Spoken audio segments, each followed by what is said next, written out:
Hey guys, this is the 6th episode of the Will and Cody Show. We appreciate you guys listening. We have a special guest this time. Mr. Kevin Youngblood has decided to share with us some of his knowledge and wisdom. Sir, we really appreciate you being on the show. Yeah, it's an honor to be here. I can tell you 100 ways not to do stuff. So. That's sometimes just as important. It's part of the wisdom. Yeah. Thank you for jumping on with us. And those that are watching this, you may be able to tell there is some familial relation here. We got the same last name. So this is actually my dad. And so really honored that he would join us. And so he's, a lot of the inspiration behind what Cody and I do and why we're interested in this topic and why we kind of got into just really digging into personal finance in the first place. So definitely excited that he was able to jump on with us. So Dad, if you don't mind, just introduce yourself to those who maybe don't know you, give kind of the quick synopsis, if you will, of maybe what you've been through or what kind of led you up to where you are now. Hey, fantastic. Great being with you guys. I love both of you. I'm proud of both of you. You're doing a great job. The only thing I will tell you is that typically you want to put your best foot forward. And so if you're going to trot out your first guest, you don't bring out me. You know what I'm saying? No, so, this is best foot forward right here. No, hey, Kevin Youngblood, I've been married to my wife, Margie, for 35 years.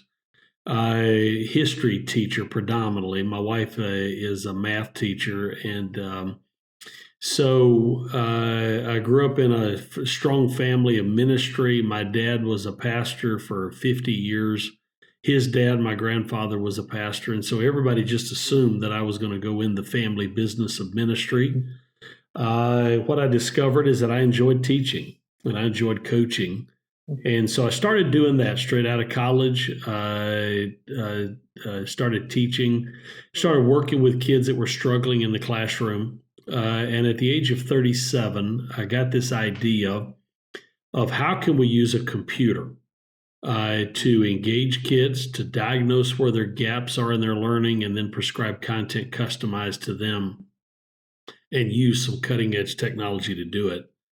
And so in February of 2001, 20 years ago this month, wow. If you can believe that, I sat down at a Waffle House, drew out a business idea on a napkin, and me and a couple of business partners launched this thing. And it took off, and over a 14-year period of time, or 15-year period of time, it grew to close to 500 employees, and we sold it to a venture capital group in January of 2016 for $140 million. Wow. And it was an incredible journey. It made a lot of difference in kids' lives, a lot of rewarding moments. Since that time, I've done a couple of different things. I've served on the board at Arizona State University for their Center for Entrepreneurship. And then 2 years ago, Grand Canyon University approached me and asked me to help launch an innovation center where we took over an old swap meet building and we put 32 software companies in there. And basically, I coach them up. Every day I have meetings with them, and I just say, hey, what's holding you up? What are you struggling with? And I try to coach them and teach them. And so at the end of the day, that's my story. Along the way, I was in the Marine Corps, went to Desert Storm, made a lot of failures, flew all over the world, been in 44 countries. What else you want to know? Love barbecue. That's awesome. So yeah, you were a Marine. You were so much stuff. That's crazy. Your story is amazing. We want to ask you. We're going to ask you several questions and just kind of get your wisdom and guidance on some stuff. Mainly financial topics. Mainly some financial topics, but mostly we may talk a little bit about business too. And cool. So we want to ask you: do you think in this economy and just the world we live in right now, do you think anybody can succeed and build wealth? I think the free enterprise system is by far the greatest single creator of wealth that's ever been designed in the history of mankind. Are there impediments? Are there challenges? No question. Can we do a better job? Absolutely. And we need to do a better job of making sure that everybody has the opportunity.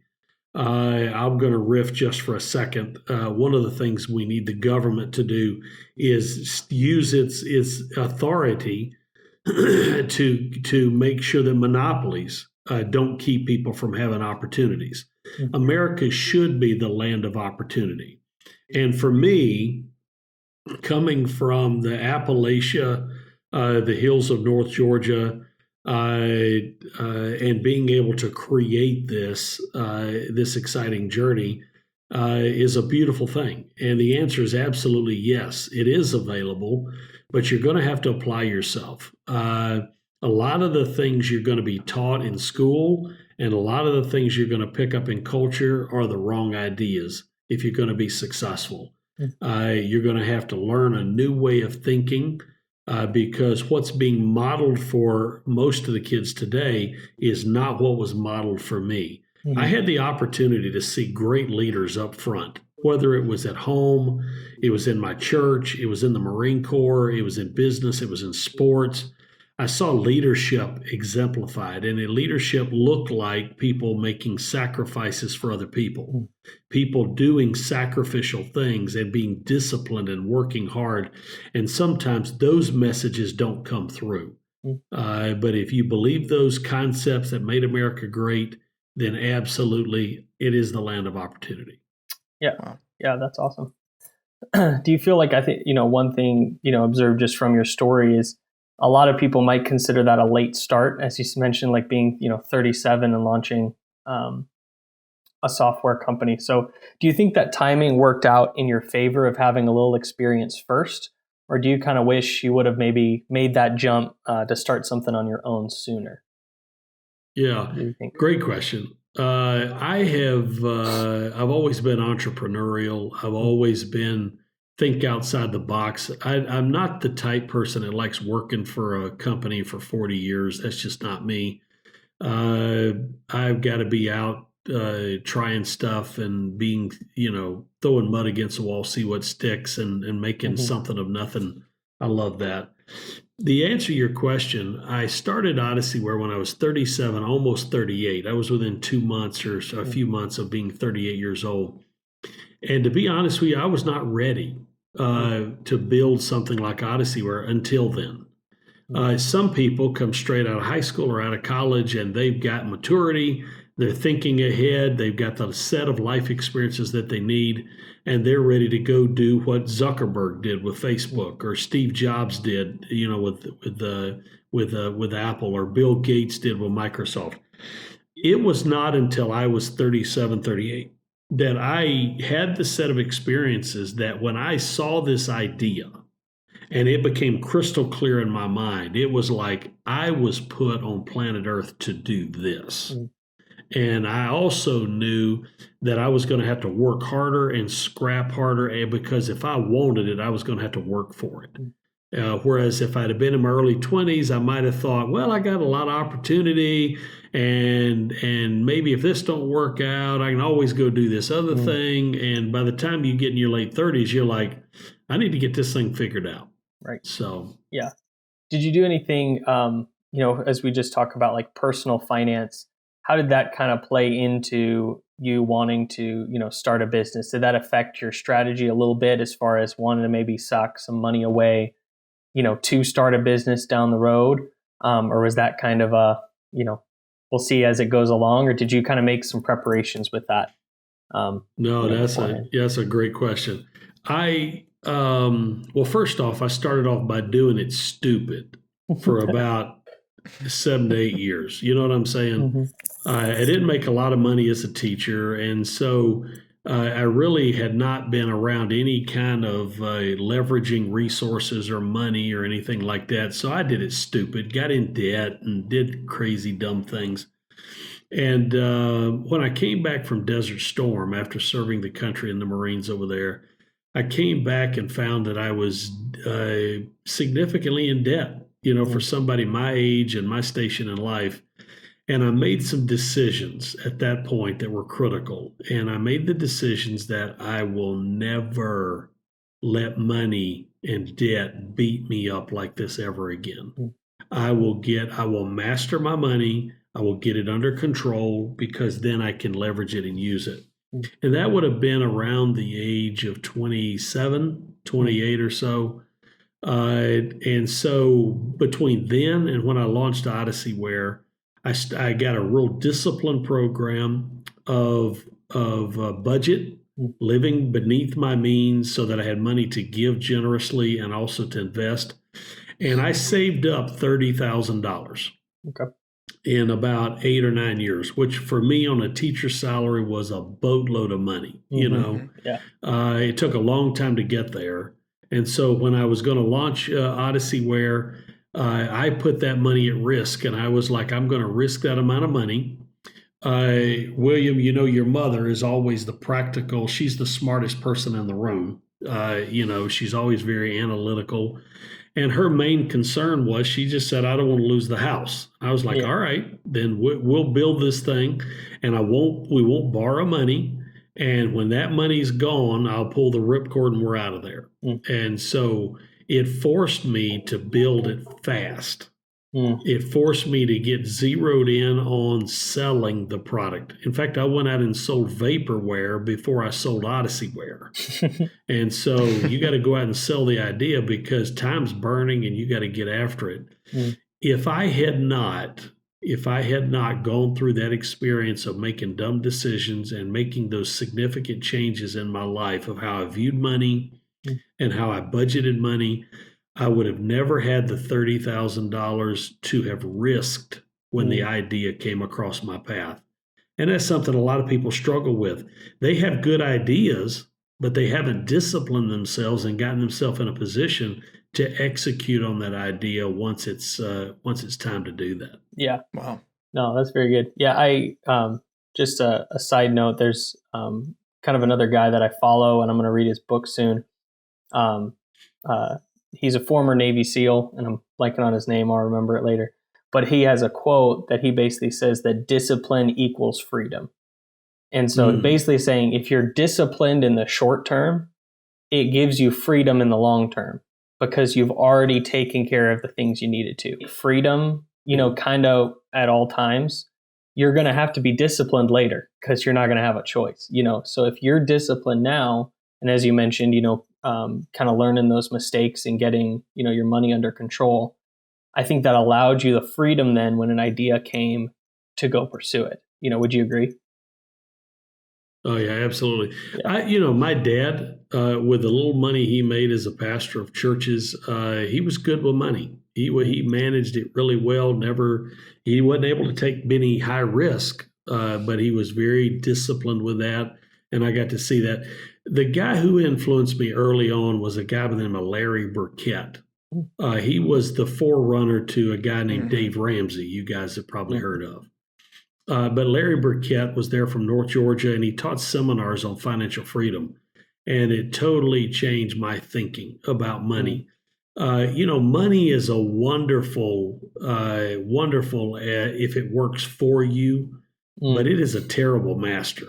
If it's a master and it's telling you what to do, that's a rough life. I wouldn't want it. Yeah, absolutely. So you mentioned the budget. I'm just curious, do you still follow a budget? Man, I look at you, man, dropping the word on me. I do. I don't follow a strict budget, obviously, because I'm at a different place in life. Right. When I was much younger, you'd go in and you'd look at me. If you're going into a restaurant, you'd look on the right side of the menu first to find out what you could afford. And then you run it across to the left and find out that it's liver and onions. Oh my gosh. You know what I'm saying? But it's, so you'd figure out what you could afford, and then you'd figure out, all right, I guess I'm going to like that for dinner tonight. That's going to be my choice. Obviously, I don't do that, but because I try to enjoy my money now because we work so hard for it.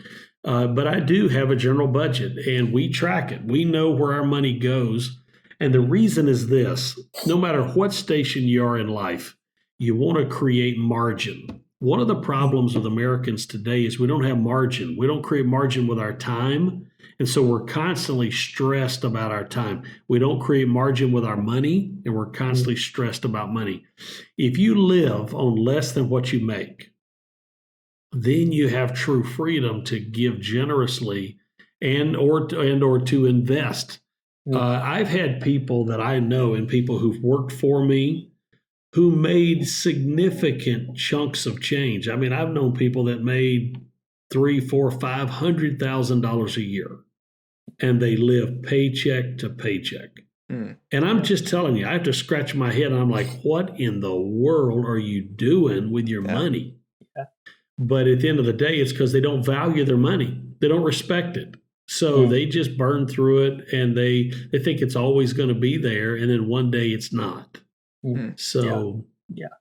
Margin is one thing that Cody and I just love the principle of, and it's something that we emphasize a lot because I think that could work for anybody. That's the brilliance of it, is it doesn't matter what you make, as long as you spend less than you make and invest the difference, then you'll get ahead. It's not about, oh, you got to have the big salary.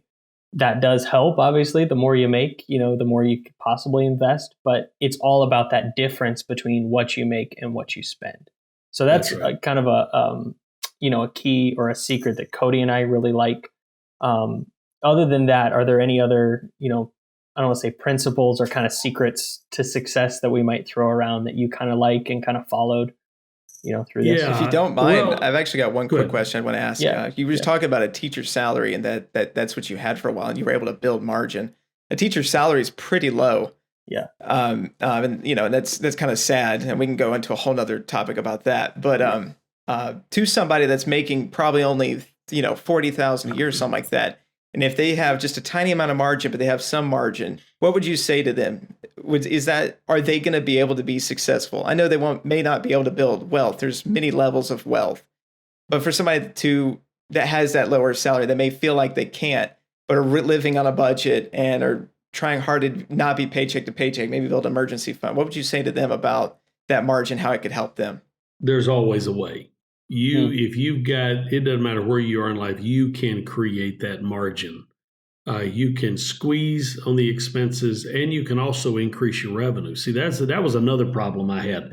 When I was making teacher salary, there wasn't a lot of places you could cut. I mean, turning the lights on cost money. Eating. My dad used to say, if he hadn't got us kids started on the bad habit of eating, he'd have made a lot of money. You know what I'm saying? He'd have had a lot of wealth. It just costs money to do stuff.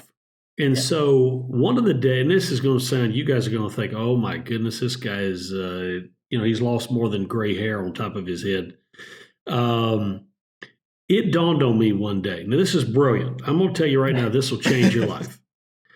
I wrote my salary down on a piece of paper.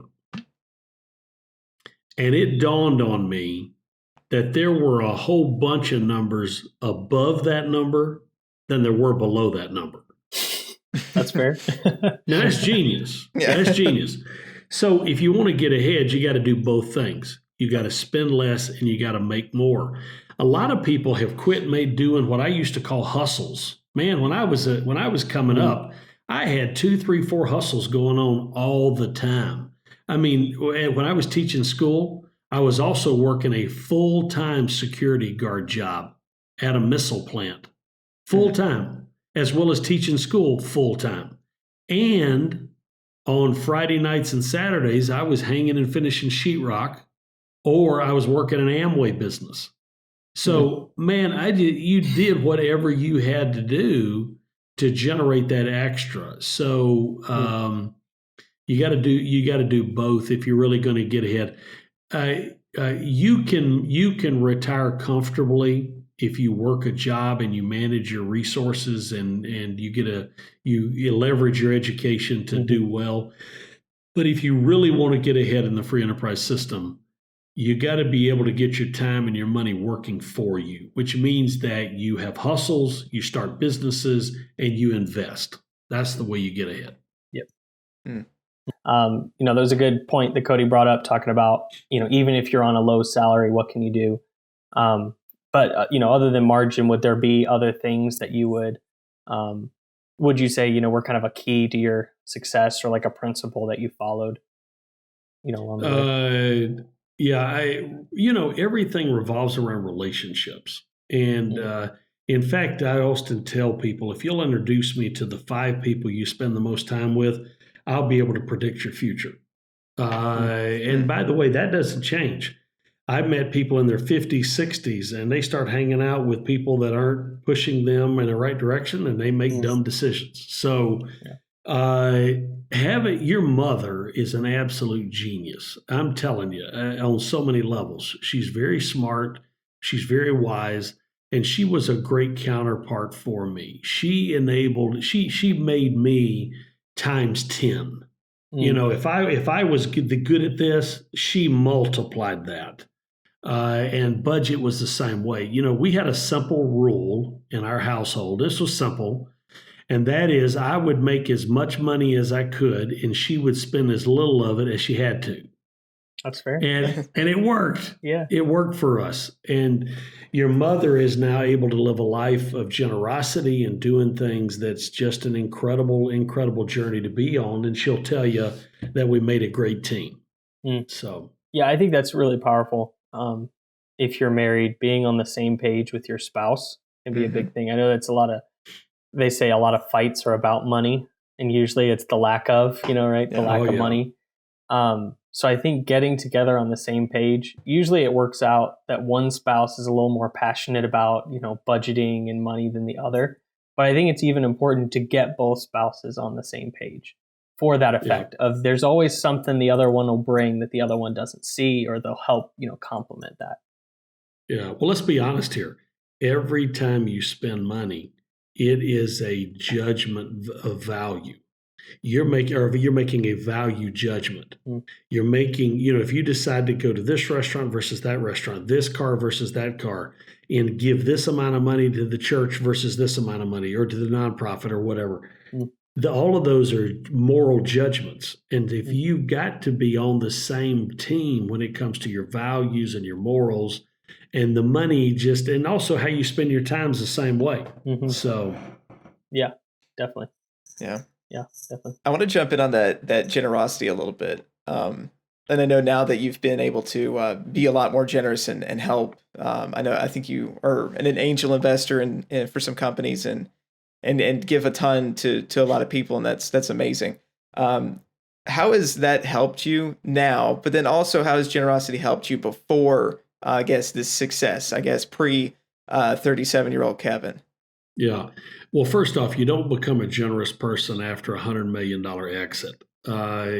Generosity is a muscle that you got to exercise, and you got to work it, and you got to be in the habit.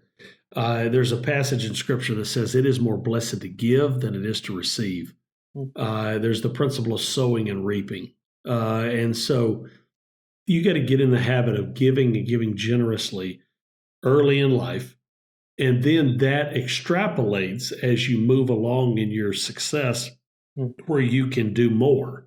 There have been days in my life where I have been able to give away more money in one day than some people might make in a lifetime. That's an incredible thing. Now, that happens rarely, but it does happen. And so the deal is, I didn't just become generous on those days. You got to have generosity built in.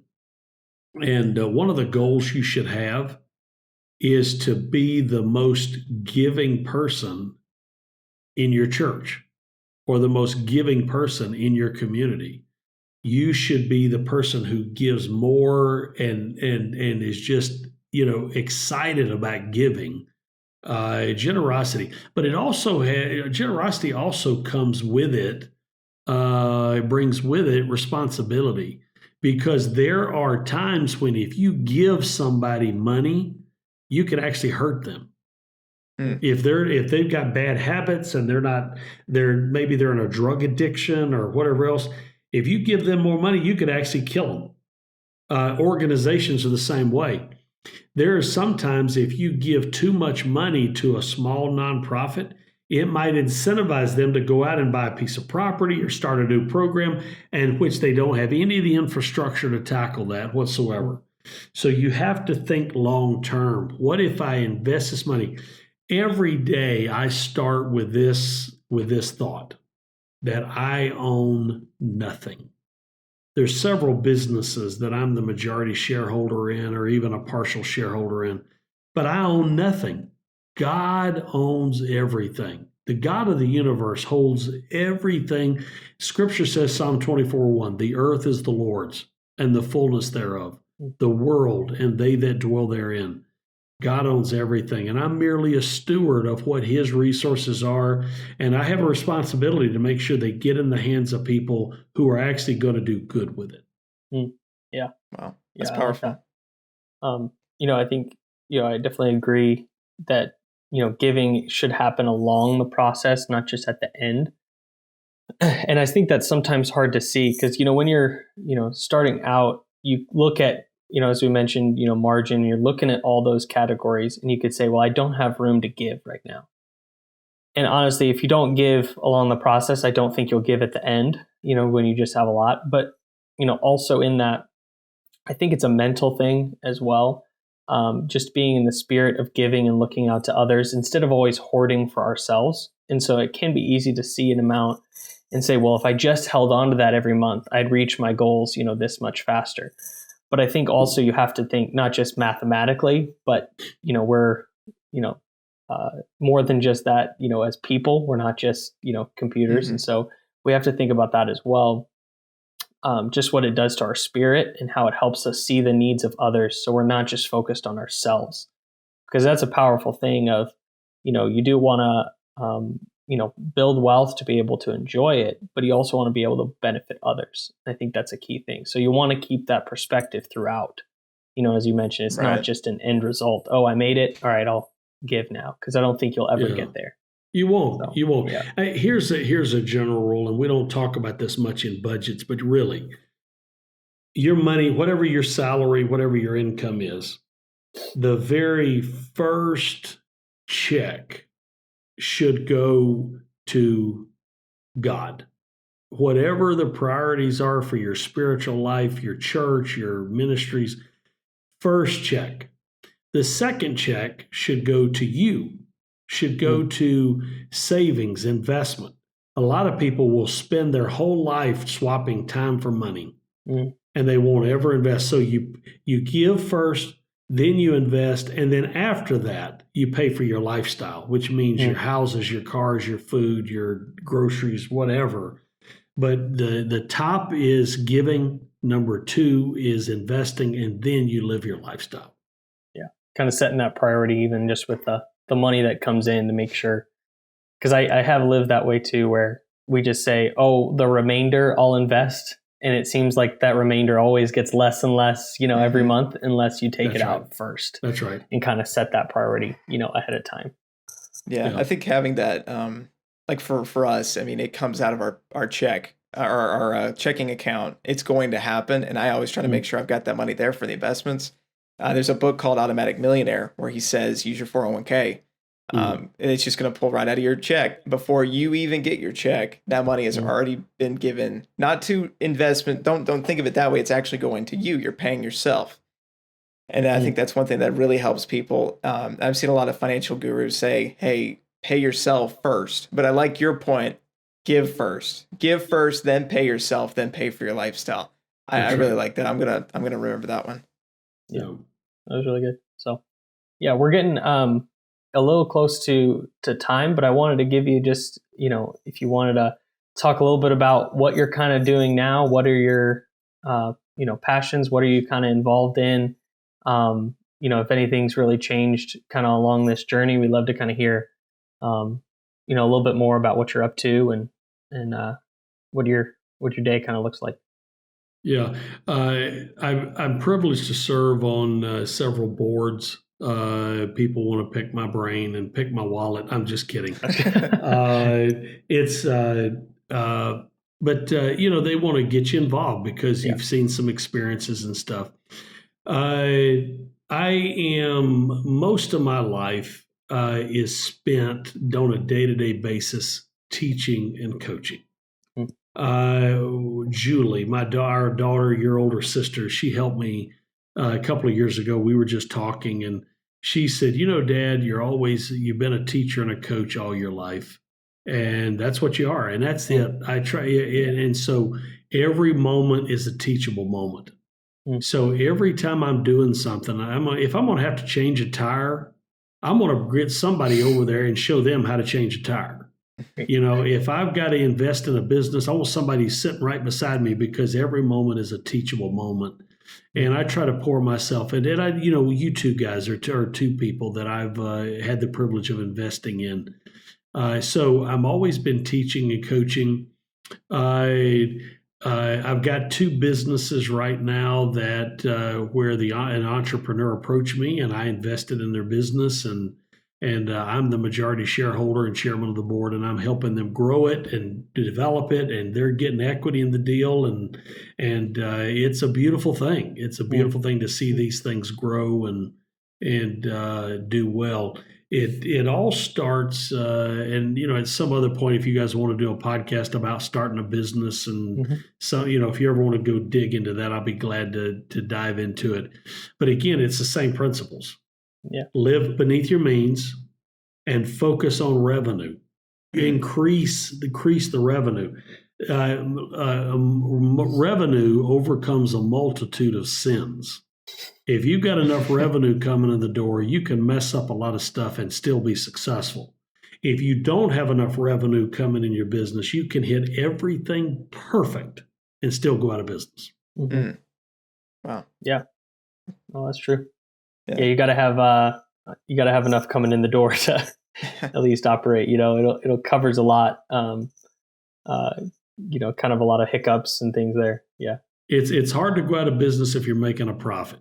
It can be done, but it's hard to do. It is That's awesome. No, that's good. I think we're gonna get you again on here to talk about business. That's something that Will and I haven't really done yet, because we've been trying to get a foundation for personal finance, but starting a business, entrepreneurship is something we're going to be venturing into on our blog and such. So, definitely. All that kind of stuff. Side hustles are so, like you said, so important. It's like there was you've heard the song Dolly Parton, 9 to 5.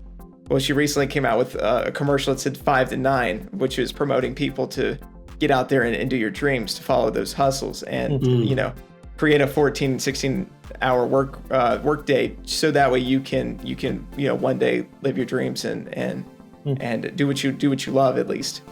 Yeah. And so we would love to have you back on here. We really appreciate you. I've got to have to watch my budget, guys, because I got to find the money to shave this beard and cut my hair. So yeah, you got to have the room. Got to have that margin. Awesome. So, all righty. Well, pleasure being with you guys. Thank you. All right. Thank you again, sir. This has been the 6th episode of the Will and Cody Show. If you would like to ask us a question, if you want to ask Mr. Kevin Youngblood a question, just hit us up on www.willandcody.com. We'll be sure to send that question over to him, and maybe we'll feature him on the next podcast or one down the road. But again, this is the 6th episode of Will and Cody Show, and we appreciate you guys listening.